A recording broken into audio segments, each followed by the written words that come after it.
Bom, fala pessoal, tudo bem? Professor Carlos. Então aqui esse vídeo tem o objetivo de fazer um breve resumo geral do primeiro bimestre para a segunda séries do ensino médio, né? Esse guia de aprendizagem que aparece aí para vocês está disponível no Google Sala de Aula. Na parte central aqui nós conseguimos identificar quais são os temas que deveriam ser tratados ao longo deste bimestre. Lembrando que muitos deles foram tratados também pelo Centro de Mídias e junto também ao professor que ministrou a disciplina com vocês, ok? Então esse aqui é o nosso guia, né, como o próprio nome diz, o guia de aprendizagem, onde vocês podem verificar quais são os tópicos que deveriam ser trabalhados. Esse primeiro tópico aqui, Filosofia e Direitos Humanos, era mais para título de revisão, uma vez que isso foi trabalhado ano passado, ok? Então, são esses os tópicos aqui, esses 4 tópicos que nós vamos ver agora bem rapidamente para essa nossa revisão. Bom, então como de início, né, nós temos aí a epistemologia, a teoria do conhecimento, ou gnoseologia, né?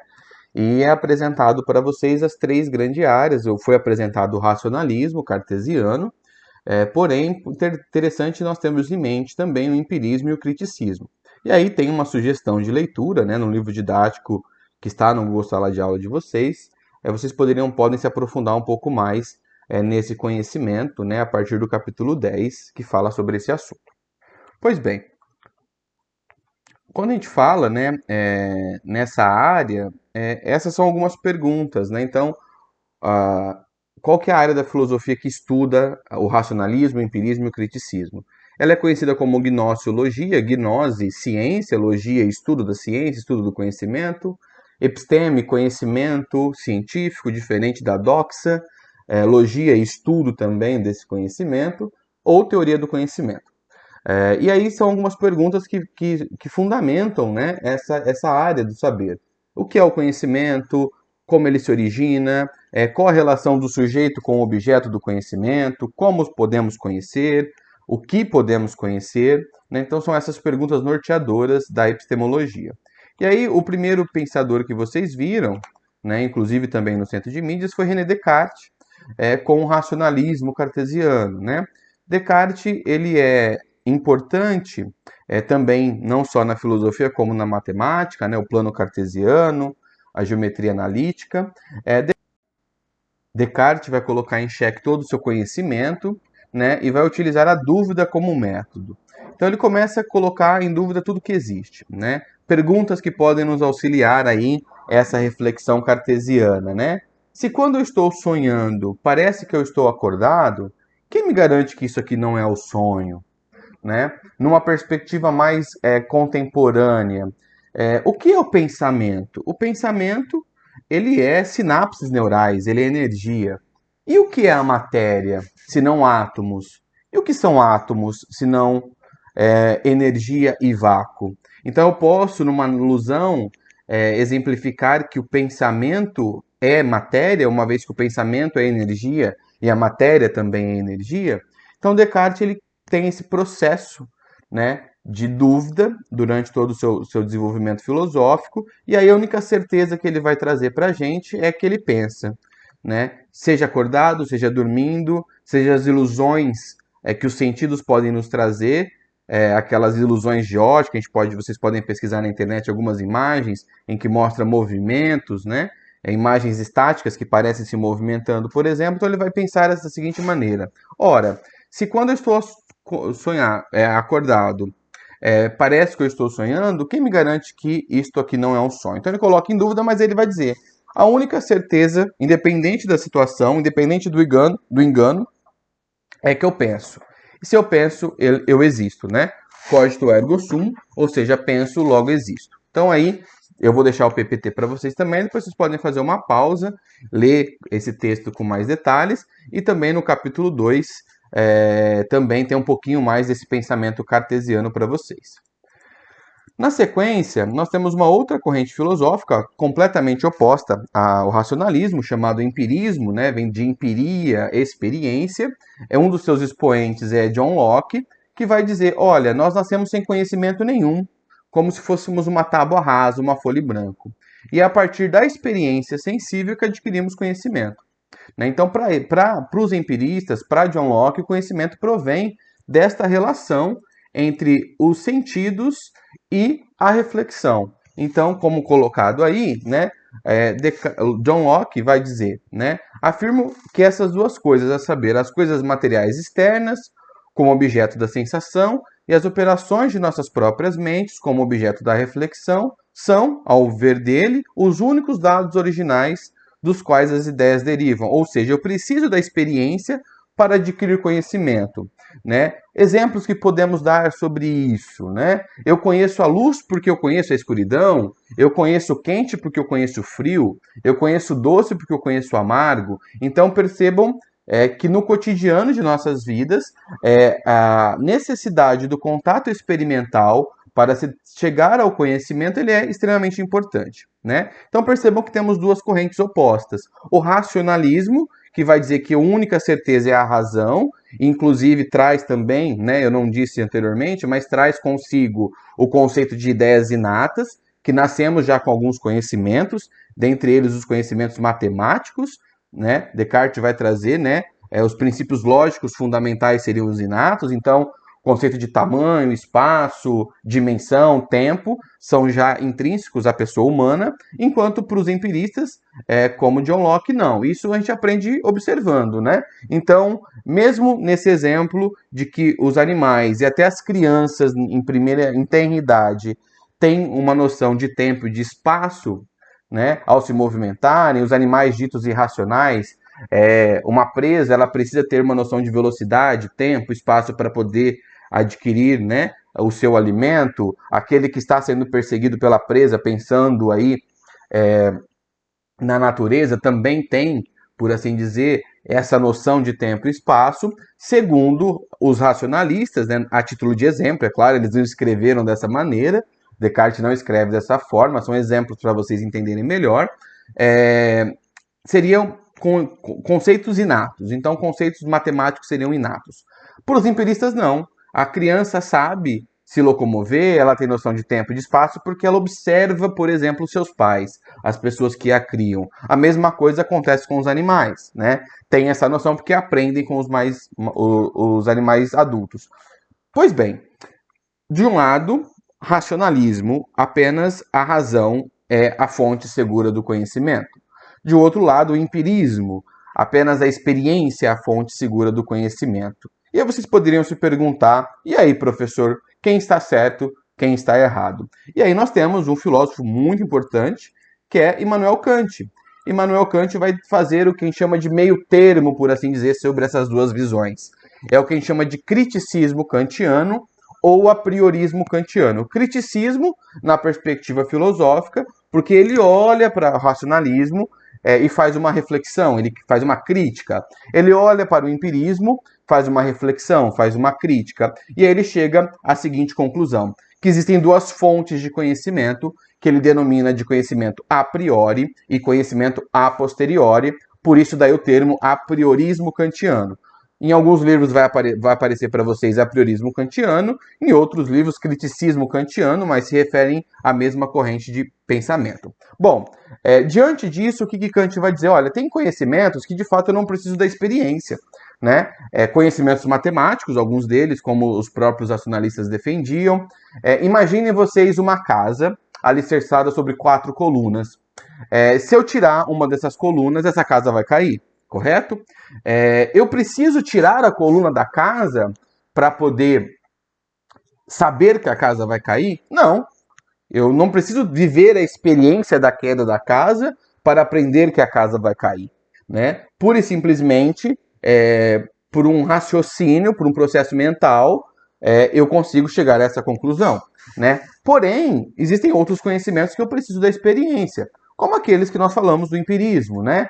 A questão do doce e do amargo, da luz e da escuridão, e tantas outras coisas que aprendemos com a experiência. Né? E existe também, no pensamento kantiano, um diálogo entre essas duas realidades de fonte de conhecimento. Eu sei que vocês já devem ter visto ouro ou algum metal precioso, né? Imaginem aí a aliança dos familiares de vocês, ou a aliança que você deve ter na mão se namorado é, uma aliança de prata ou uma aliança de ouro. Então você teve a experiência do ouro, você viu o ouro e sabe o que é o ouro, ou a prata. Você já viu um monte, né? No Brasil nós não temos montanha, então monte. Você já viu um monte, então você teve a experiência, então você conhece o monte, uma montanha, por assim dizer, para ficar mais fácil o exemplo, porque você teve essa experiência, ok? Então esses dois são conhecimentos a posteriori, que precisaram passar pela experiência. Mas agora imaginem uma montanha de ouro. Vocês conseguem imaginar uma montanha de ouro?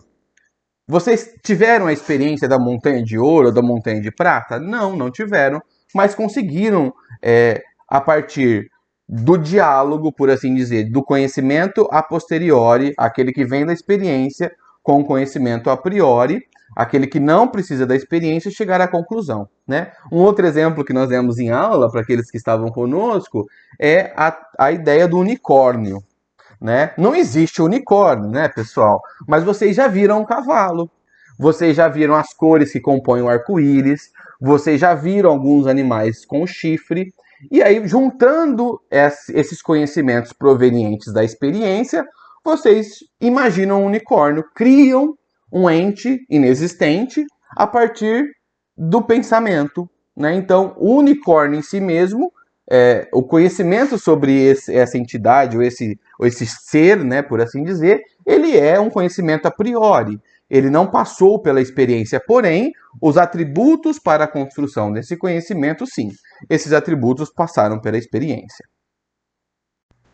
Bom, na sequência, vocês viram o conceito de ética e moral. E aqui é importante a gente deixar claro que não há um consenso na academia filosófica entre esses dois princípios, dado que nós vamos ver no slide posterior, que etimologicamente eles são quase que sinônimos, a ética do grego e a moral do latim. Qual é a nossa abordagem aqui? Né? Eu sei que lá no Centro de Mídias vocês viram um pouquinho do conceito de Marilena Chauí, baseado no pensamento de Aristóteles.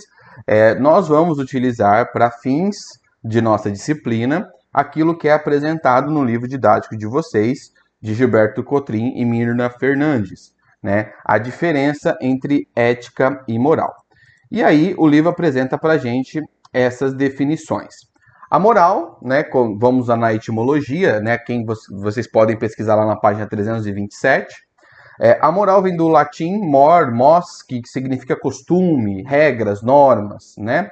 Então, seriam aquilo que norteia o comportamento humano, baseado na sua cultura, na sua comunidade, e isso é variável no tempo e no espaço. O que é aceito hoje não era aceito no passado e pode não ser aceito amanhã, né? O que é dito como moralmente correto no Brasil, em outros países não é, e por aí afora nós temos aí vários exemplos. Né? A moral também está relacionada às leis legais. Né? Então, o Código de Leis do Brasil, iniciando na Constituição, indo pelos códigos penal, criminal e civil, enfim, fazem parte do arcabouço de normas morais que compõe a sociedade brasileira. O termo ética, por sua vez, vem do grego éticos, modo de ser, comportamento. Então, etimologicamente, eles dizem quase que a mesma coisa. Vai aparecer para vocês em alguns momentos, e talvez foi essa uma das abordagens postas para vocês, a ética como comportamento individual e a moral como comportamento coletivo. Nós optamos aqui para seguir o material didático de vocês nessa definição. Ética, então, como a disciplina filosófica, a área da filosofia que investiga a moral, que faz uma reflexão sobre a moral, que estuda a moral, que busca encontrar valores universais. Né? Um exemplo disso, de uma tentativa normativa ética, é o Código de Direitos Humanos, que, como temos aqui no exemplo, tirar a vida de um outro ser humano no mundo contemporâneo já é considerado uma visão ética que não é correta. Né? Então, nós vamos utilizar aqui, para fins de definição, ética enquanto a disciplina que reflete sobre a moral. E a moral, esse conjunto de normas, valores, que representa uma cultura, uma sociedade variável no tempo e no espaço. Vocês podem ver lá com mais detalhes na página 327 do livro didático de vocês. Pois bem, na sequência foi abordado o tema da liberdade.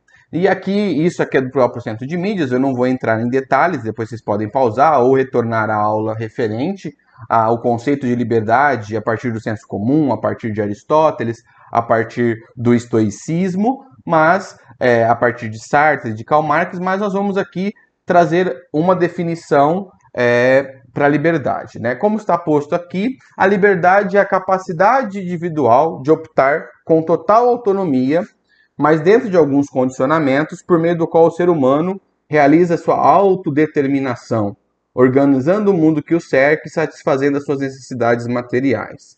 Nossa, professor, mas o que isso quer dizer? Liberdade, então, seria a capacidade humana de fazer escolhas. O homem é livre porque ele escolhe. O homem é livre porque, dentro da sua situação, condição humana, ele tem que escolher. Sabemos que existem alguns condicionamentos, algumas limitações, mas o homem sempre faz escolhas.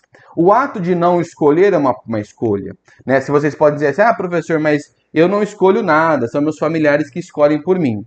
Uma vez que você permite, né, lógico, para fins pedagógicos aqui, que os familiares tomam a decisão para você, a escolha está sendo feita por você. Se a escolha está sendo feita por você, algo importante que temos que ter em mente é a questão da responsabilidade pelas nossas ações. Ora, se eu permito que alguém tome uma decisão por mim, eu faço uma escolha e essa escolha tem consequências. E essas consequências traz até mim a responsabilidade sobre ela, tá? Então, esse é o conceito de liberdade que vamos trazer para vocês. E aqui tem uma frase, depois a gente vai falar sobre determinismo, né? De Jean-Paul Sartre, que vai dizer que o homem é um ser condenado à liberdade, né? O homem é um ser condenado a ser livre. Parece estranho percebermos a condenação e liberdade como algo que são antagônicos, são paradoxais em si mesmo, mas o que Sartre quer dizer com essa frase? Que o homem não tem a opção de não escolher. Todo ato humano é um ato de escolha. O ato de não escolher, como eu disse outrora, é uma escolha, né? Eu optei por não escolher, então fiz uma escolha. Então, quando o Sartre vai falar sobre a condenação à liberdade, ele vai dizer que essa condenação é um pouco angustiante, essa situação humana é um pouco angustiante, porque sempre fazemos escolhas, ou seja, segundo essa corrente, nós somos livres. Livres não porque fazemos o que queremos, mas porque escolhemos o que queremos, né, diante de algumas situações. Uma outra corrente oposta é a corrente do determinismo, que vai nos apresentar que a liberdade é uma ilusão subjetiva, ou seja, não passa de uma mera ilusão. Tudo no universo, desde a vontade humana aos acontecimentos que estão ao nosso entorno, eles já são pré-determinados. Nós vemos isso a partir do conceito, por exemplo, de destino e tantos outros conceitos. Um exemplo que eu gosto de dar na aula, né, e recordando, é a ideia do determinismo biológico. Vocês sabem, por exemplo, que os animais produzem feromônio, tem até um filme, uma série na Netflix que trata desse assunto, onde o ser humano ele é atraído pelo outro ser humano, enquanto animal que o a partir não de uma escolha livre, mas sim a partir dessa atração feita pelo feromônio, ou seja, por uma espécie de hormônio que atinge o nosso cérebro, que liga, né, aquilo que nós chamaríamos de paixão ou amor à primeira vista. Então, na realidade, você não escolheu a pessoa, você simplesmente agiu de maneira inconsciente por um instinto ou por uma questão, um determinismo biológico, uma questão neurológica, biológica, quase que inconsciente, né? Um outro exemplo que a gente pode dar disso, né? Quantas são as pessoas que mudam de relacionamento e quando a gente olha o relacionamento, ele se baseia num princípio similar, ou seja, o indivíduo é sempre o mesmo, muda a casca, mas o comportamento daquele indivíduo é igual. Então, eu namorava uma pessoa X, começo a namorar uma pessoa Y, e quando eu paro para analisar, refletir um pouco sobre essa questão, o comportamento da pessoa Y é igual ao da pessoa X e por aí vai. Então, eu mudei a casca, mas não mudei a essência, né? Isso dentro da psicanálise nós podemos entender um pouquinho aí sobre os modelos mentais.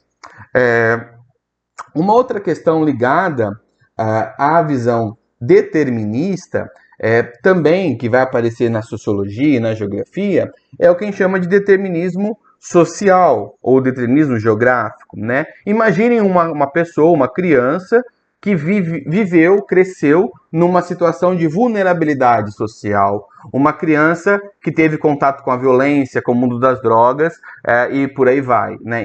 Inserido nessa realidade de vulnerabilidade social.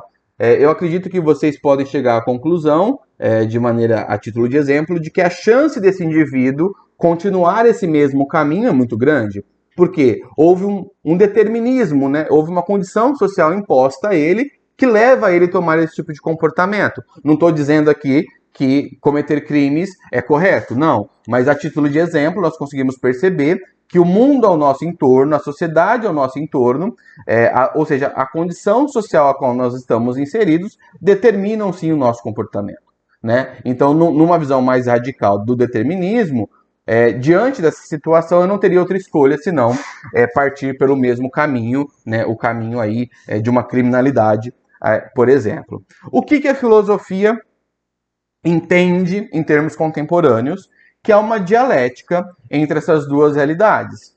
O libertarismo, ou o conceito de liberdade, que defende que somos totalmente livres, porque fazemos escolhas conscientes de maneira autônoma, e o determinismo, que vai dizer que não, que a liberdade é uma ilusão. E aí, no diálogo entre essas duas realidades, nós temos um meio termo também, em que podemos chegar à seguinte conclusão: quanto mais eu tenho consciência daquilo que me determina, ou seja, quanto mais eu sei quais são as condicionantes que estão limitando o meu comportamento ou influenciando o meu comportamento, mais livre eu me torno.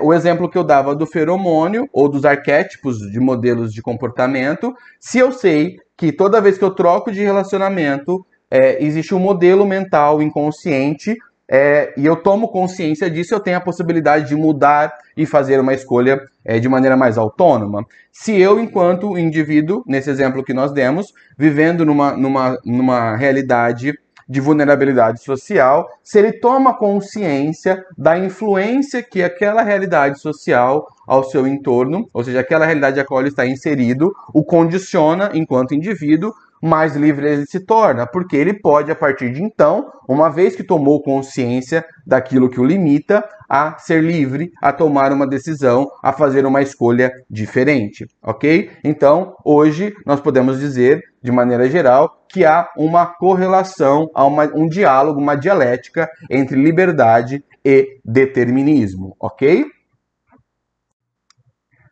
Pois bem, seguindo aqui, esse material foi apresentado também, parte dele, no Centro de Mídias.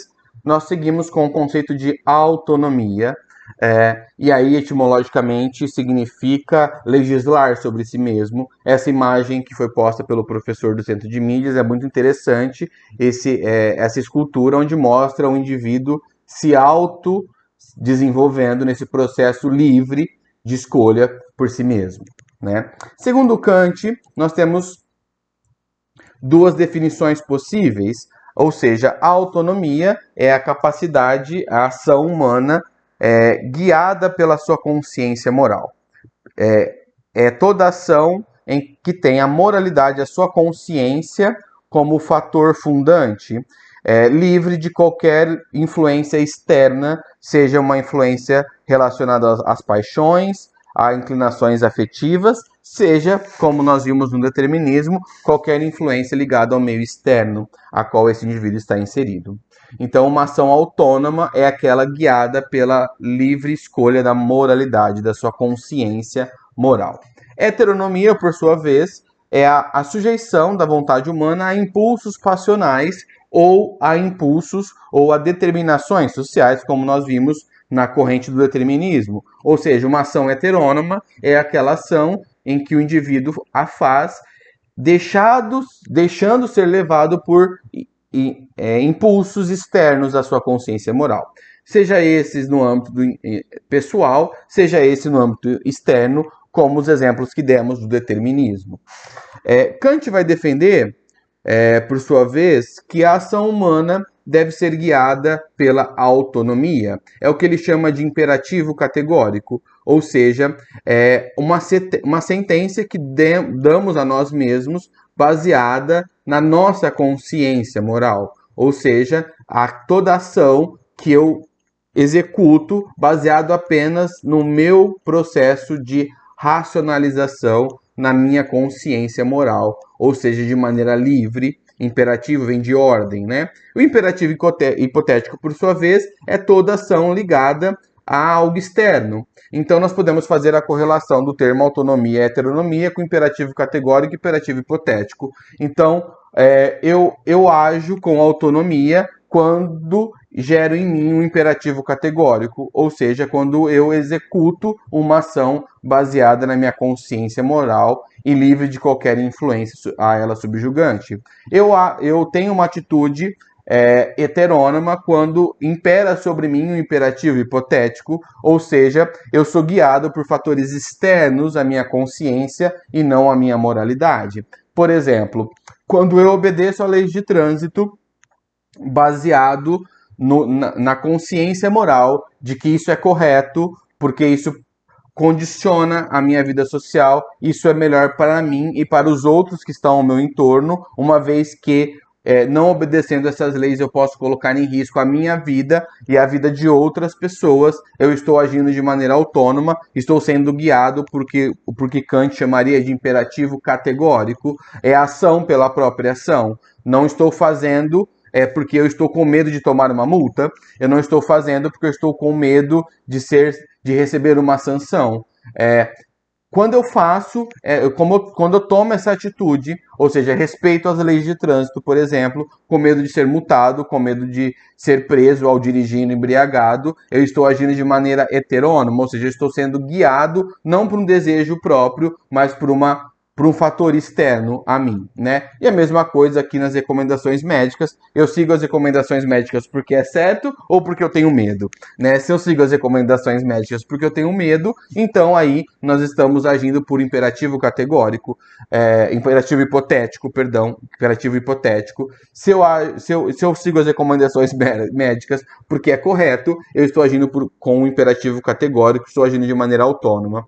Um outro exemplo que nós podemos dar aí, que é mais próprio da vida de vocês, relacionado à educação.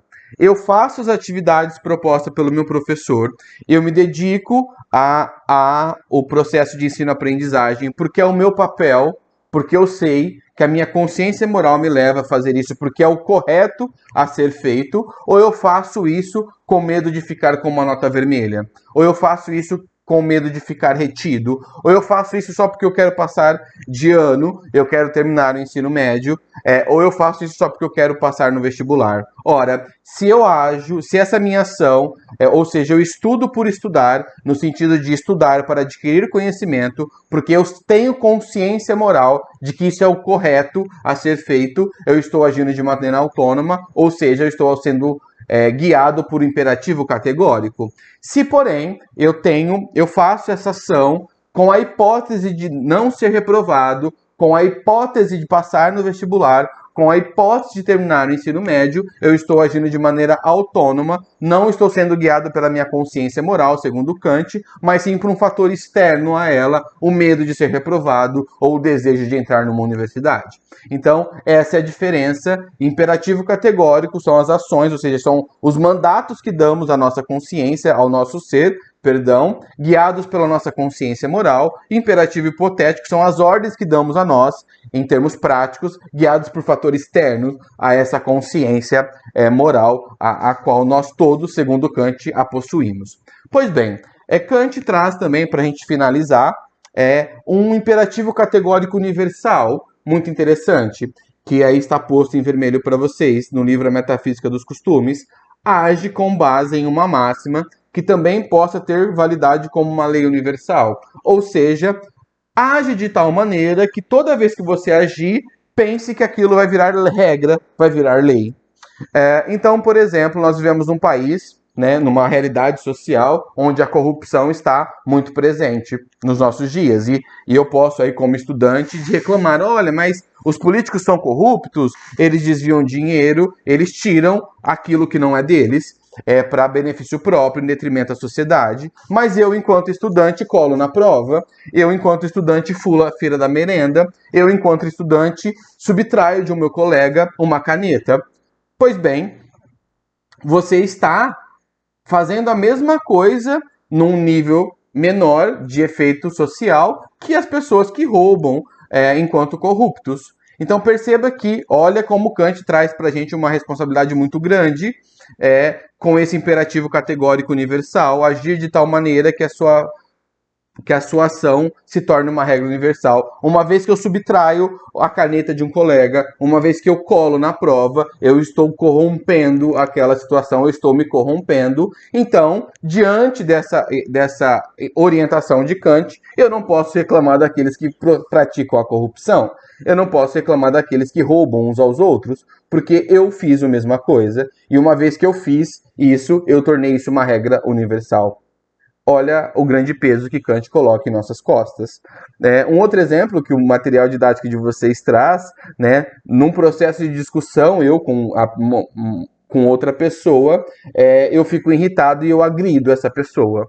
Pois bem, partindo desse princípio kantiano, que isso vai se tornar uma lei universal, a minha ação vai se tornar uma lei universal, eu vou lá e agrido essa pessoa, e aí isso gerou uma regra, ou seja, toda vez que alguém irritar o outro pode ser agredido ou agredir, né? Então, quando meu pai irritar alguém, quando minha mãe irritar alguém, quando minha namorada irritar alguém, quando meu namorado irritar alguém, ou seja, quando alguém que eu amo irritar alguém, ela também pode ser agredida porque eu tive essa mesma atitude, né? E uma vez que eu tive essa mesma atitude, gerou-se uma lei universal. Entenderam a ideia, pessoal? Bom, o vídeo foi rápido, eu tentei ser o mais breve possível, né? Vocês podem recorrer ao material didático de vocês, ao material, o próprio PDF desse material que eu vou deixar no Google Sala de Aula, ao livro didático, as citações que foram feitas, né? Lembrando que isso é apenas uma revisão, uma grande revisão do bimestre, né? Não havia aqui o desejo de detalhar esses assuntos de maneira pormenor, ok? Então desejo a todos aí bons estudos e até a próxima. Um abraço, tchau, tchau.